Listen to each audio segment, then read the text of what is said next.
Hello, and welcome back to Bernstein Realty's podcast.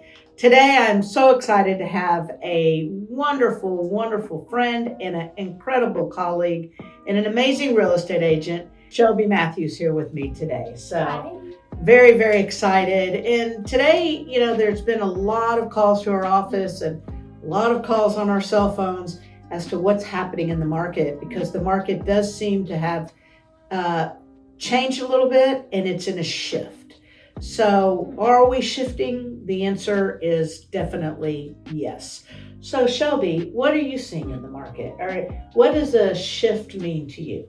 I'm seeing a slight shift, not only in the increase of interest rates, but I'm also seeing an increase in requesting for seller credits as well. I'm seeing slightly moving the shift. I'm seeing the shift in the buyer's market, I would say. So we've been in a very, very strong seller's market over the last year, at least. I would say over the last 18 months plus. And now it just seems like out of the blue, we are really starting to experience a buyer's market. Not in every area of Houston and the surrounding suburbs, but in many of these areas. There are still some areas where I feel it is still a very, very strong seller's market.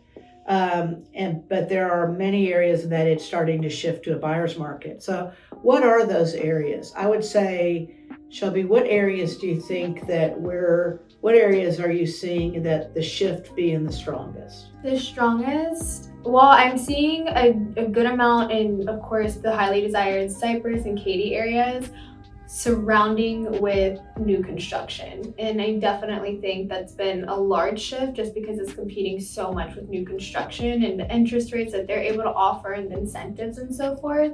That is one thing I'm seeing, however, which incurs pricing effectively for resale value.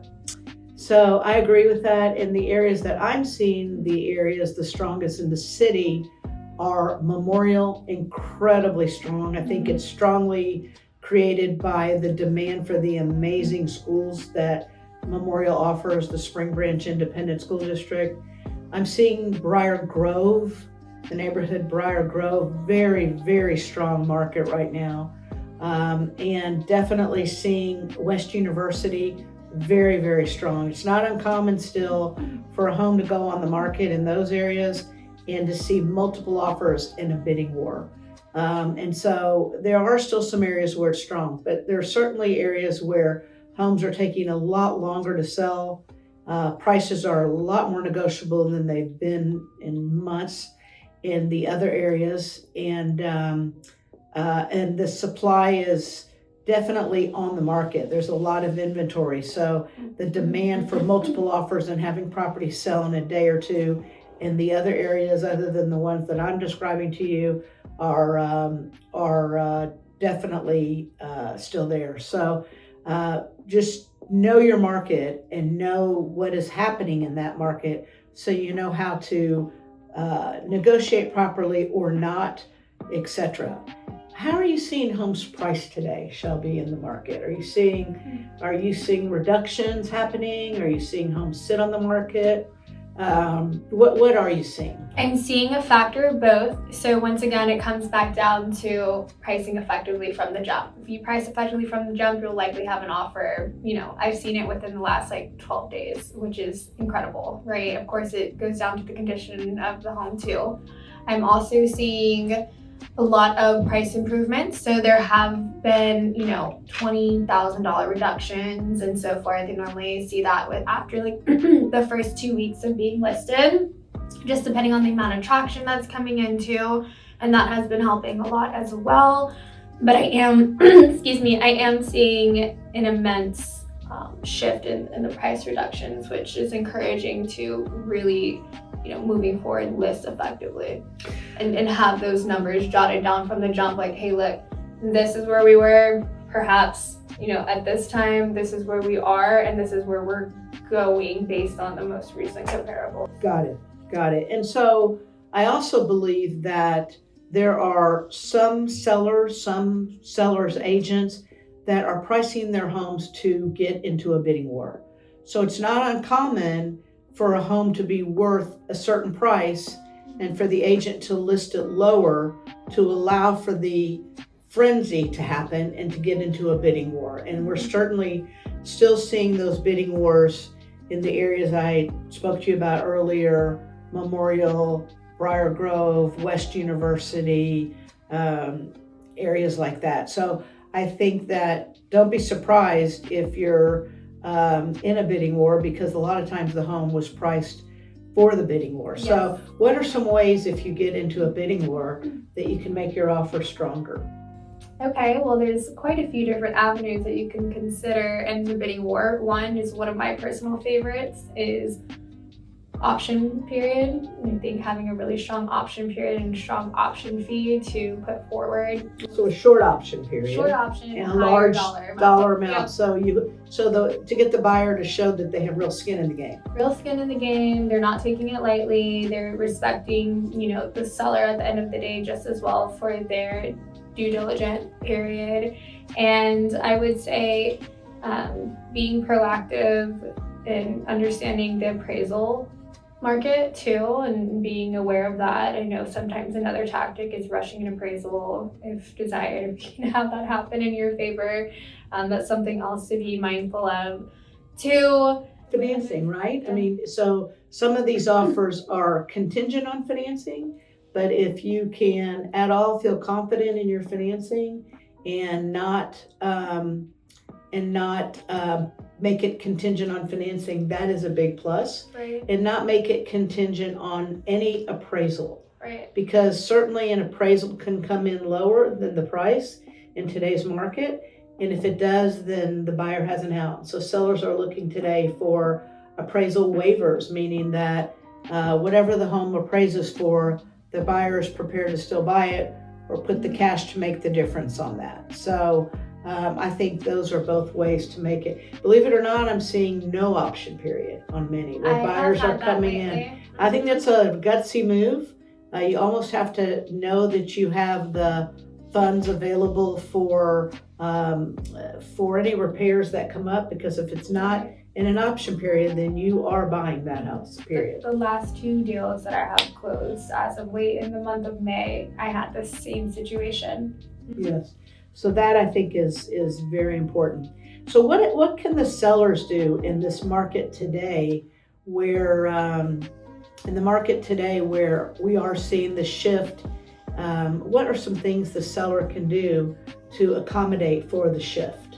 I would say having your home ready and in really, really good condition to be marketed for sale for the current market that they're in. Unless you plan to sell it in as-is condition, that's a whole different ballgame, right? And different approach. But I would say having it in really, really good condition, having your house clean, that's number one. You'd be surprised how many houses just need a good clean, and the appearance is day and night different. Paint, good landscaping on the exterior. I've had a couple of clients even go in and plant trees in their backyard to provide just a little bit more coziness instead of it just being like stale grass, essentially. Yes. And decluttering is number one. Yes. Declutter the garage, attic, just so many different avenues on. It makes things look so much bigger. Mm-hmm. And the first impression, I'm a person that looks at the little details, making sure all the light bulbs are working and that all the light bulbs are the same hue everywhere. No burnt out light bulbs for sure on my watch. I like checking light bulbs, and I am a big sucker as well for checking smoke detectors. Yes. That's the beep. I just know that's going to drive somebody crazy, even if they're touring the property. If you have pets, doing the best of your ability to keeping the house clean on that end, keeping your baseboards clean, keeping the floors clean, even just like some of those smaller pinpoints that people will point out that make a large difference. It's the small things, keeping your filters clean, keeping the filters your clean, ceiling fans clean. Yes, it's nothing worse than seeing the fuzz and the filters and the fuzz and the ceiling fans or anything black in those areas. No mold, no nothing, right? Yeah, when you're asking top dollar, those things make a difference. I've seen chipped paints on cabinetries. That's been a big thing, especially whenever you're asking for top dollar. People are like, well, why would you ask for top dollar? You can't even obtain this. So there's so many different factors. I think paint's a large one, just depending on the severity of it, of course. Yes. But I definitely think showcasing, X dollar plus. It's funny when we get into this shift, and I've certainly over 40 years have been doing real estate long enough to see many of these shifts. And every time we have a shift and it goes from a buyer's market to a seller's market or a seller's market to a buyer's market, which is what we're seeing now, anytime you see these shifts, it takes a while for the shift to settle in. So what happens is that, I say that every seller is in denial of the shift and every buyer wants a bloodbath. So it's really, it depends on which end of the coin that you're on as to how the market's going to affect you. But, buyers, you normally will see more inventory in the summer months, the spring and summer months, than we do in other times of the year. But also there's a lot of people that travel at this time of year. And so maybe less buyers in the market. So a little more inventory, a little less buyers makes the adjustment a little bit off. But the confidence in the market is still not really there. And I think that people think that